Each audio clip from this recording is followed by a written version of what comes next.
ചരിത്രത്തിലെ ഏറ്റവും വലിയ ചില വ്യക്തികൾ അവർ ഒരു ദിവസം തിരിച്ചുവരും. ഈ ഒരു ആശയം നിങ്ങൾ കേട്ടിട്ടുണ്ടോ?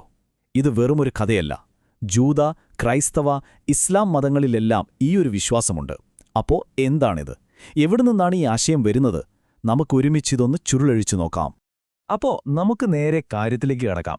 നമ്മൾ തുടങ്ങുന്നത് പുതിയ നിയമത്തിലെ ഒരു ചെറിയ കടങ്കഥയിൽ നിന്നാണ്. അവിടെ യേശു തന്റെ ശിഷ്യന്മാരോട് വളരെ ലളിതമായൊരു ചോദ്യം ചോദിക്കുന്നുണ്ട്. അപ്പോൾ ആ ചോദ്യത്തിന് ശിഷ്യന്മാർ കൊടുത്ത മറുപടിയില്ലേ, അത് ശരിക്കും രസകരമാണ്. കാരണം ആ മറുപടി കേട്ടാൽ നമുക്ക് മനസ്സിലാവും അക്കാലത്തെ ആളുകൾ ഒരു പുതിയ ആൾ വരുമെന്നല്ല പ്രതീക്ഷിച്ചിരുന്നത്. അല്ല, മറിച്ച് അവർക്കറിയാവുന്ന ഒരാൾ തിരിച്ചു വരുമെന്നായിരുന്നു അവരുടെ വിശ്വാസം. അവർ എന്തൊക്കെയാ പറഞ്ഞതെന്നറിയാമോ? ചിലർ പറഞ്ഞു അത് ഏലിയാവാണെന്ന്. മറ്റു ചിലർക്ക് തോന്നി സ്നാപക യോഹന്നാനാണെന്ന്.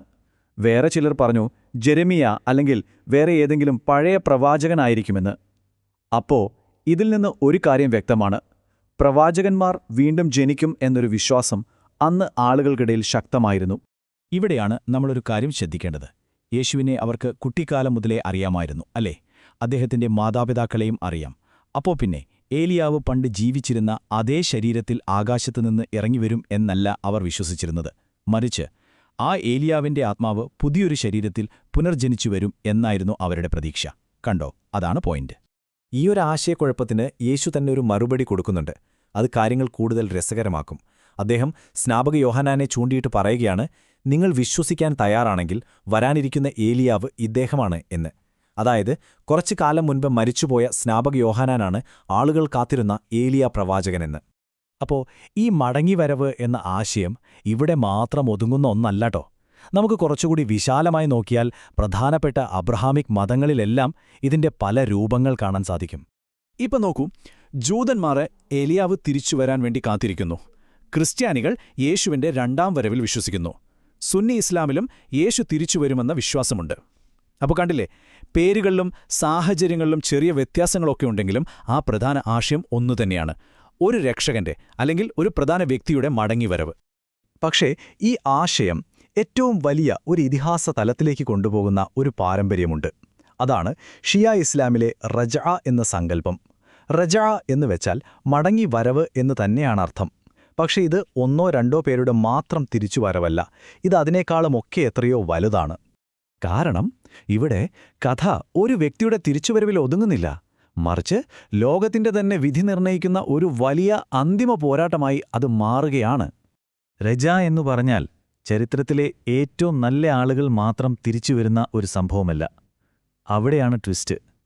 അവരോടൊപ്പം ചരിത്രത്തിലെ ഏറ്റവും ക്രൂരരായ, ഏറ്റവും മോശമായ ആളുകളും തിരിച്ചുവരും. ഇതിനെ ഒരു അൾട്ടിമേറ്റ് റീമാച്ച് എന്ന് വേണമെങ്കിൽ പറയാം. ചരിത്രത്തിലെ ഏറ്റവും വലിയ ഹീറോസ് അവരെ എതിർത്ത ഏറ്റവും വലിയ വില്ലന്മാരുമായി വീണ്ടും ഏറ്റുമുട്ടുന്നു. അബ്രഹാം നമ്രൂദുമായി, മോസസ് ഫറവോനുമായി, ഇമാം ഹുസൈൻ യസീദുമായി. അങ്ങനെ കണക്കുകൾ തീർക്കാനുള്ള ഒരു അവസാനത്തെ പോരാട്ടം.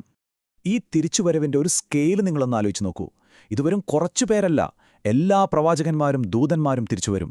ഇസ്ലാമിലെ ആദ്യത്തെ വനിതാ രക്തസാക്ഷിയായ സുമയ്യയെപ്പോലുള്ള മഹാരക്തസാക്ഷികൾ, ഗുഹാവാസികളെപ്പോലുള്ള പുണ്യാത്മാക്കൾ, എന്തിനേറെ ഗാബ്രിയൽ, മൈക്കിൾ തുടങ്ങിയ പ്രധാന മാലാഖമാർ വരെ ഈ അന്തിമ പോരാട്ടത്തിന് സാക്ഷ്യം വഹിക്കാൻ എത്തുമെന്നാണ് വിശ്വാസം. ഇവിടെ രസകരമായൊരു സാമ്യമുണ്ട്.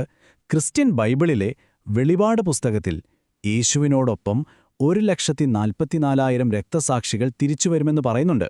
കണ്ടോ, ഈ ഒരു കൂട്ടായ മടങ്ങിവരവ് എന്ന ആശയം വേറെയും സ്ഥലങ്ങളിൽ നമുക്ക് കാണാൻ പറ്റും. അപ്പോൾ എന്തിനാണ് ഇങ്ങനൊരു മഹാസംഗമം? ഇതിന്റെ ലക്ഷ്യമെന്താണ്? ഒറ്റവാക്കിൽ പറഞ്ഞാൽ ഭൂമിയിൽ സമ്പൂർണമായ നീതി സ്ഥാപിക്കാൻ. ഓരോ പ്രവാചകനും അവരുടെ കാലത്ത് പൂർത്തിയാക്കാൻ കഴിയാതെ പോയ ആ ഒരു വലിയ ദൗത്യം എല്ലാവരും ഒരുമിച്ച് നിന്ന് പൂർത്തിയാക്കുന്ന നിമിഷം. അതാണ് ഈ മടങ്ങിവരവിന്റെ ലക്ഷ്യം. ഇതൊക്കെ കേൾക്കുമ്പോൾ സ്വാഭാവികമായും നമ്മുടെ മനസ്സിലൊരു ചോദ്യം വരും, അല്ലേ? ഇത്രയധികം ആളുകൾ എങ്ങനെയാണ് ഒരേ സമയം തിരിച്ചുവരുന്നത്? അതിന്റെ ഒരു രീതി എങ്ങനെയായിരിക്കും? പണ്ഡിതന്മാർ പ്രധാനമായും 3 സാധ്യതകളെക്കുറിച്ചാണ് സംസാരിക്കുന്നത്. ഒന്നാമത്തേത്, മരിച്ചുപോയവർ അതേ ശരീരത്തോടെ ശവക്കുഴികളിൽ നിന്ന് എഴുന്നേറ്റു വരുന്നത്. പക്ഷേ അതൊരു സോംബി സിനിമ പോലെ ആവില്ലേ? അതത്ര യുക്തിസഹമായി തോന്നുന്നില്ല. രണ്ടാമത്തെയും മൂന്നാമത്തെയും സാധ്യതകളാണ് കൂടുതൽ യുക്തിസഹം. അതായത് ആ പഴയ ആത്മാക്കൾ പുതിയ ശരീരങ്ങളിൽ പുനർജനിക്കുക, അല്ലെങ്കിൽ ജീവിച്ചിരിക്കുന്ന മറ്റൊരാളുടെ ശരീരത്തിലേക്ക് പ്രവേശിക്കുക. പുനർജന്മം തന്നെയാണ് ഏറ്റവും സാധ്യതയുള്ള വിശദീകരണമായി പലരും കാണുന്നത്. പഴയ ശരീരത്തിൽ തന്നെ തിരിച്ചുവരുന്നതിനെ എതിർക്കാൻ ഒരു പ്രധാന കാരണമുണ്ട്. ഒന്നാലോചിച്ച് നോക്കൂ, ആയിരക്കണക്കിന് വർഷങ്ങൾക്ക് മുൻപ് മരിച്ച ആളുകൾ അവരുടെ പഴയ വേഷത്തിലും ഭാഷയിലുമൊക്കെ പ്രത്യക്ഷപ്പെട്ടാൽ അതൊരു നിഷേധിക്കാൻ പറ്റാത്ത അത്ഭുതമാവില്ലേ? പിന്നെ അവിടെ വിശ്വസിക്കാനും വിശ്വസിക്കാതിരിക്കാനും ഒരു ഓപ്ഷനില്ല. എല്ലാവരും വിശ്വസിക്കാൻ നിർബന്ധിതരാവും. പക്ഷേ ഈ മടങ്ങിവരവെന്നത് ഒരു വിശ്വാസ പരീക്ഷണമായിരിക്കണം, അല്ലാതെ എല്ലാവരെയും നിർബന്ധിച്ച് വിശ്വസിപ്പിക്കുന്ന ഒരു മാജിക് ഷോ ആവരുത്. അതാണ് പോയിന്റ്. അപ്പോൾ ചുരുക്കി പറഞ്ഞാൽ ഇത് മനുഷ്യചരിത്രത്തിലെ മറ്റേതു സംഭവത്തിൽ നിന്നും വ്യത്യസ്തമായ ഒന്നാണ്. ചരിത്രത്തിലെ ഏറ്റവും നല്ലവരും ഏറ്റവും ചീത്തയായവരും ഒരേ സമയം ഒരേ വേദിയിൽ മുഖാമുഖം വരുന്ന ആ ഒരൊറ്റ നിമിഷം. അപ്പോൾ ഈ ഒരു ആശയം നമ്മുടെ ചരിത്രത്തെയും ഭാവിയെയും കുറിച്ചുള്ള ചിന്തകളെ തന്നെ മാറ്റിമറിക്കുന്ന ഒന്നാണ്. ഞാൻ നിങ്ങളോടൊരു ചോദ്യം ചോദിച്ചു നിർത്താം. ഒരുപക്ഷേ ചരിത്രം ഇതുവരെ അവസാനിച്ചിട്ടില്ലെങ്കിലോ? അതിലേറ്റവും വലിയൊരു പുനഃസമാഗമത്തിനു വേണ്ടി, ആ വലിയൊരു ക്ലൈമാക്സിനു വേണ്ടി വെറുതെ കാത്തിരിക്കുകയാണെങ്കിലോ?